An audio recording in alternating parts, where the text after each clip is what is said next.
آخری سانس تک عقیدہ حق پہ استقامت نصیب فرمائے، موت کی ہچکی ہو زبان پہ ورد علی ولی اللہ جاری فرمائے، قبر کی پہلی رات ہو زیارت امیر نصیب فرمائے، قیامت کی صبح ہو شفاعت شبیر نصیب فرمائے، وارث کریم کے ظہور میں تاجیل فرمائے، دعائیں قبولیت تک پہنچائیں، سہارا درود کا لیں، بلند آواز سے صلوات پڑھے اللہ۔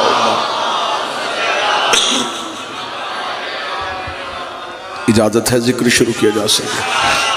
اللہ کا کام ہے دین بنانا، نبی کا کام ہے دین پہنچانا، اور امام کا کام ہے دین بچانا۔ دین اللہ بناتا ہے، پہنچاتا اس کا رسول ہے، بچاتا اس کا امام ہے۔ دین بھی اللہ بناتا ہے، نبی بھی اللہ بناتا ہے، امام بھی اللہ بناتا ہے۔ بندوں کا بنایا دین بھی ٹھیک نہیں ہوتا، بندوں کا بنایا نبی بھی ٹھیک نہیں ہوتا، تو بندوں کا بنایا امام بھی ٹھیک نہیں ہوتا۔ بندوں کے بنائے دین میں بھی غلطی، بندوں کے بنائے نبی میں بھی غلطی، بندوں کے بنائے امام میں بھی غلطی۔ مذہب اسلام کے فرقوں میں سے ایک فرقہ نہیں بلکہ مذہب اسلام میں مذہب جعفریہ، اسلام ہی کو شیعہ کہتے ہیں، شیعہ ہی کو اسلام کہتے ہیں۔ میں اسے اسلام کا فرقہ نہیں کہوں گا، یہ مذہب ہے جو نبی کے دور سے زندہ تھا اور اب تک زندہ چلا رہا ہے۔ میں ملت تشیع کی ترجمانی کرتے ہوئے ببانگ دوحل منبر سے یہ اعلان کروں گا، مسجد سے لے کے خانہ کعبہ کے صحن تک ہم دیوار کعبہ پہ ہاتھ رکھ کے اعلان کرنے کے لیے تیار ہیں، ہم نے 12 مانے ہیں، بنائے نہیں ہیں۔ بادشاہ حسین عزت عطا فرمائے۔ ہم نے جنہیں ماننا ہے، ہم نے انہیں ماننا ہے، ہم نے انہیں بنایا نہیں۔ ہمارے 12 ائمہ میں سے ایک بھی ہمارا بنایا ہوا نہیں، بنائے اللہ نے، ہاں ہم نے صرف مانے۔ دین میں امام کی ضرورت بڑی ہے، دین میں امام کی اہمیت بڑی ہے۔ وجہ کیا ہے؟ میں وجہ پڑھ دیتا ہوں۔ اللہ قرآن میں ہمیں کہتا ہے نماز پڑھو۔ میرے مالک کیسے؟ فرمایا جیسے میرا نبی پڑھتا تھا۔ متوجہ صاحبان ہیں مکمل؟ خدا حکم کرتا ہے نماز پڑھو۔ ابھی قرآن منبر پہ لے آؤ، بائے بسم اللہ سے لے کے سینے والناس تک قرآن میں حکم نماز ہے، طریقہ نماز نہیں۔ خدا نے یہ نہیں بتایا اتنی دیر قیام کرو، یہ سورت پڑھو، رکوع میں اتنی دیر جھکو، سجدہ اتنی دیر کرو، فجر کی نماز میں اتنی رکعتیں پڑھو، ظہر کی اتنی پڑھو، یہ نہیں۔ حکم ہے نماز پڑھو، کیسے؟ جیسے نبی پڑھتا تھا۔ روزہ رکھو، میرے مالک کتنی دیر کا؟ جتنی دیر کا نبی رکھتا تھا۔ زکوٰۃ دو، میرے مالک کتنی؟ جتنی میرا نبی دیتا تھا۔ کعبے کے چکر کاٹو، طواف کرو، میرے مالک کتنی دفعہ چکر لگائیں؟ جتنے میرے نبی لگاتا تھا۔ خدا نے ہمیں پورے دین میں نبی کا محتاج کر دیا۔ نبی کی اطاعت کے بغیر نہ نماز پڑھی جا سکتی ہے، نبی کی اطاعت کے بغیر نہ روزہ رکھا جا سکتا۔ اب ہم بہت بعد میں آنے والے لوگ ہیں، ہمیں کون بتائے گا کہ نبی کیسے پڑھتے تھے؟ قرآن نے تو حکم دیا ہے۔ جب حدیث کی کتابوں میں آئے تو کسی امام نے کوئی حدیث لکھی، کسی نے کوئی حدیث لکھی، کسی نے کوئی حدیث لکھی۔ ہر ایک نے اپنے امام کے کہنے پہ نماز کا طریقہ بدل دیا۔ کسی نے یہاں ہاتھ رکھ لیے، کسی نے یہاں ہاتھ رکھ لیے، کسی نے یہاں ہاتھ رکھ لیے۔ یہ جھگڑا قرآن کا نہیں تھا، امام کا تھا۔ یہ لڑائی قرآن نے شروع نہیں کی، امام نے شروع کی ہے۔ یہاں ہاتھ باندھنے والا نیچے کرنے کو تیار نہیں، نیچے ہاتھ باندھنے والا اوپر کرنے کو تیار نہیں، کھولنے والا باندھنے کو تیار نہیں، باندھنے والا کھولنے کو تیار نہیں۔ ہر بندہ کہتا ہے میری نماز ٹھیک ہے، میری نماز ٹھیک ہے، میری نماز ٹھیک ہے۔ یہ لڑائیاں بعد میں کریں گے، نماز کس کی ٹھیک ہے پہلے یہ پتہ کرتے ہیں امام کس کا ٹھیک ہے۔ جو بول سکے وہ ہاتھ اٹھائے۔ پہلے یہ طے کرتے ہیں کہ امام کس کا ٹھیک ہے۔ جس کا امام ٹھیک اس کی نماز ٹھیک، بسم اللہ سے، جس کا امام ٹھیک اس کا روزہ ٹھیک، کیونکہ امام معیار ہے عبادت کا۔ جنگ صفین اویس کرنی نے اپنے نوکر سے کہا مجھے وضو کے لیے پانی دے. وضو کا برتن نوکر کے ہاتھ میں تھا، یا ادھر سے جنگ کا تبل بچ گیا. وہی اویس جس نے کہا تھا مجھے وضو کا پانی دے، اسی اویس کی آواز ہے جلدی کر، گھوڑے پہ زین رکھ. اسے کہا حضور کدھر؟ فرمایا جنگ کے لیے. سرکار مسلح بھی جا کے آیا ہوں. فرمایا شرم نہیں آ رہی؟ نماز تو جنگ کے لیے جا رہے ہیں. اسے خبر تھی میں امام کو چھوڑ کے عبادت کروں گا تو اللہ عبادت کو قبول ہی نہیں کرے.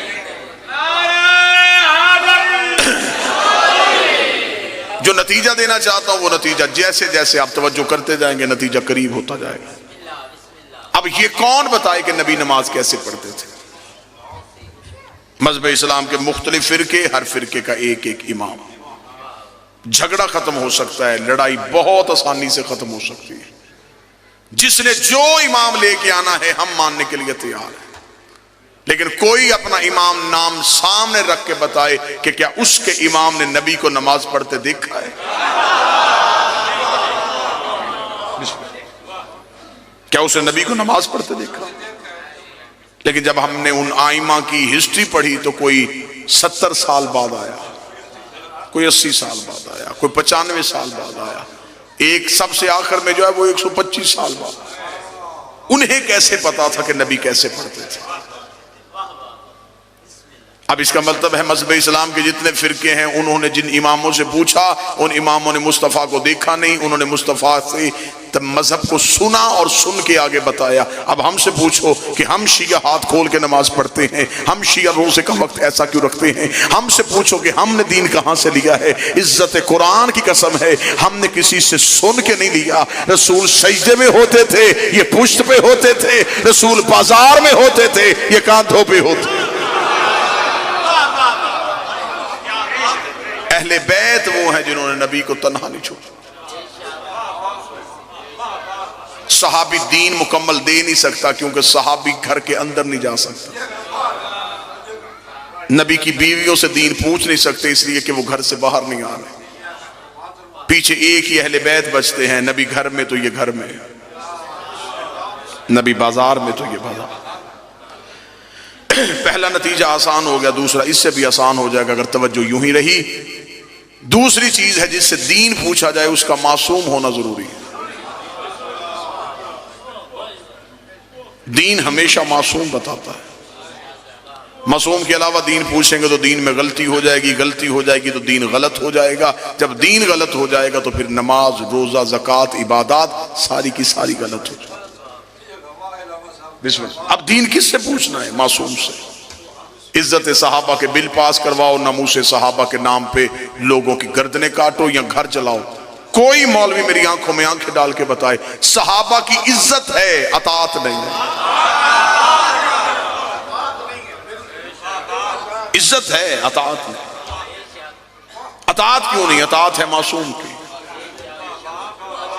صحابی معصوم نہیں. دین ہمیں لینا ہے معصوم سے. ہمیں جانا پڑے گا معصوم کے دروازے پہ، کیونکہ غیر معصوم کی بات میں غلطی ہو سکتی ہے، معصوم کی بات میں غلطی نہیں ہو سکتی. میں تقریر کروں، تقریر کرنے کے بعد کہوں کہ میرا مجمع جو میں نے تقریر کی ہے مجھے سنائے، تو میری تقریر میں اور آپ کی بتائی ہوئی بات میں فرق آ جائے گا. آپ مجلس سن کے باہر جائیں گے، آپ پورے چکوال میں پھیل جائیں. لوگ پوچھے کدھر تھے؟ پدراڑ تھے. کیوں؟ مجلس تھی. کس نے پڑھا؟ ایک خطیب آیا تھا. کیا پڑھا؟ میری تقریر آپ نے اپنے انداز میں سنی. تقریر ایک تھی، باہر نکل کے 500 حصوں میں تقسیم ہو. قصور میرا نہیں، جتنے راوی بدلتے گئے. تو بیٹھا ہے تو نتیجہ تو قریب ہے. جتنے راوی بدلتے گئے اتنی تقریر بدلتی. کسی نے کہا مجھے 24 نومبر کی آصف علوی کی پدرہاڑ میں کی ہوئی مکمل تقریر چاہیے. اس سارے مجمع میں سے ایک ایک بندے کے گھر جائے، کہیں سے پوری تقریر نہیں ملے گی. ایسا ہے یہ؟ کوئی ایک جملہ بتائے گا، کوئی دوسرا جملہ بتائے گا، کوئی موضوع بتائے گا، کوئی لفظ بتائے گا. تقریر میری تھی، سنی اس مجمع نے. 5 منٹ بعد یہ مجمع بھول گیا. 2019 جدید ترین دور، سائنس بالکل ترقیوں کے عروج پہ، انسان دنیا ہتھیلی پہ لے کے پھر رہا ہے۔ اتنی ترقیوں کے باوجود میری 40 منٹ کی تقریر اتنے پڑھے لکھے بندے فوراً بھول گئے، نبی کی 23 سال کی تبلیغ چند دن پہلے بدھ چھوڑنے والے بندوں کو یاد کیسے ہو سکتی؟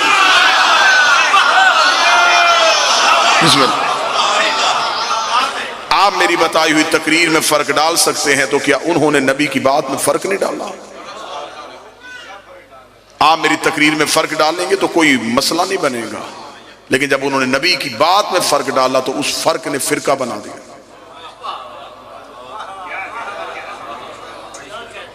ایک فرقہ ادھر ہو گیا، ایک فرقہ ادھر ہو گیا، ایک فرقہ ادھر ہو گیا۔ یہ فرقے نبی نے نہیں بنائے، یہ فرقے راویوں نے بنائے، اماموں نے بنائے۔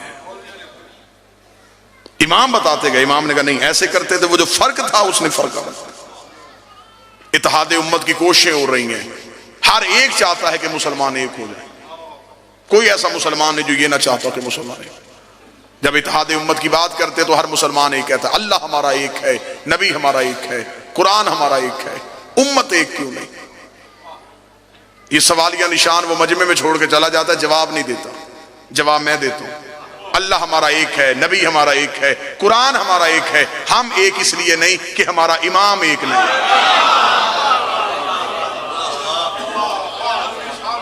امت ایک ہو جائے گی جس دن امام ایک ہو جائے گا، اور ہمیں انتظار ہے کہ جب امام آئے گا پھر ہر ایک کو اسی کے قدموں میں آنا پڑے گا، اور اس دن دین بالکل صحیح ہو جائے گا جب امام ایک ہو جائے گا۔ جھگڑا امت کا نہیں ہے، جھگڑا اماموں کا ہے۔ بات سمجھ آ رہی ہے نا سرکار؟ اب میری 40 منٹ کی تقریر بندے بھول سکتے ہیں، لیکن جو مجلس میں ویڈیو کیمرہ لگا ہے یہ نہیں بھولے گا۔ آپ کے پاس حافظہ ہے، اس کے پاس صلاحیت ہے۔ حافظہ، انسانی حافظے کی ایک علت ہے کہ انسانی حافظہ مخصوص چیزوں کو محفوظ کرتا ہے۔ آپ ابھی میری بات سن رہے ہیں، وہ لفظ محفوظ ہوا، اگلا لفظ آیا اس نے اس لفظ کو آگے کر دیا، اس سے اگلا لفظ آیا اس نے اسے آگے کر دیا۔ یہ انسانی حافظے کی کیفیت ہے۔ مخصوص چیز تھوڑے دیر کے لیے انسان کے دماغ میں سٹور رہ سکتی ہے، ورنہ نہیں رہے گی۔ حافظے میں صلاحیت نہیں تھی، کیمرے میں صلاحیت تھی۔ یہ میری بات کو محفوظ کر رہا ہے، محفوظ کر کے اس نے رکھ لیا۔ 25 سال کے بعد بھی اسے آن کرو، میں ایسے ہی بولنا شروع کر دوں گا جیسے اب بول رہا ہوں۔ نہ لہجہ بدلا، نہ تقریر بدلی، نہ لفظ بدلے، نہ روانی بدلی۔ پدھراڑ میں اگر لفظ کی قدر ہے تو میں یہیں پہ نتیجہ دینے لگا ہوں۔ ہم شیعہ مطمئن اس لیے ہیں، نبوت بول رہی تھی، امامت محفوظ کر رہی تھی، نبوت بول رہی تھی، امامت محفوظ کر رہی تھی۔ 25 سال کے بعد علی نے مدینے کی مسجد میں آ کے نماز پڑھائی تو اندھے صحابی نے چیخ مار کے کہا آج محمد والی نماز یاد ہے۔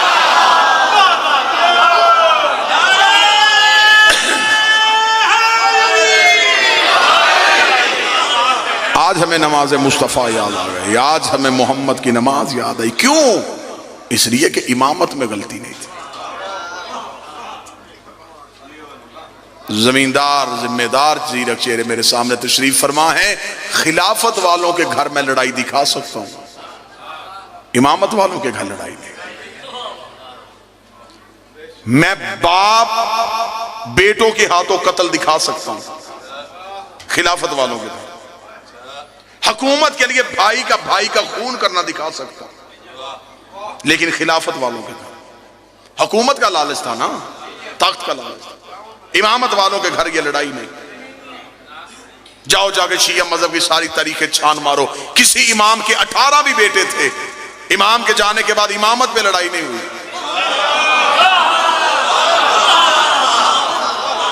کہ اس امام کے گھر میں امام کے بیٹوں نے تلواریں نکال لی ہو کہ نہیں میں امام بنوں گا، دوسرے کا میں امام بنوں گا، تیسرے کا میں امام بنوں گا۔ امامت والوں کے گھر لڑائی کیوں نہیں ہوئی؟ اس لیے کہ انہیں پتا تھا امام ہم نے نہیں بنانا، امام اللہ نے بنانا ہے۔ تو پھر فیصلہ امت کیوں نہیں کرتی؟ جب امام کے بیٹے امام نہیں بنا سکتے تو غلام کے بیٹے امام کیسے بنا سکتے؟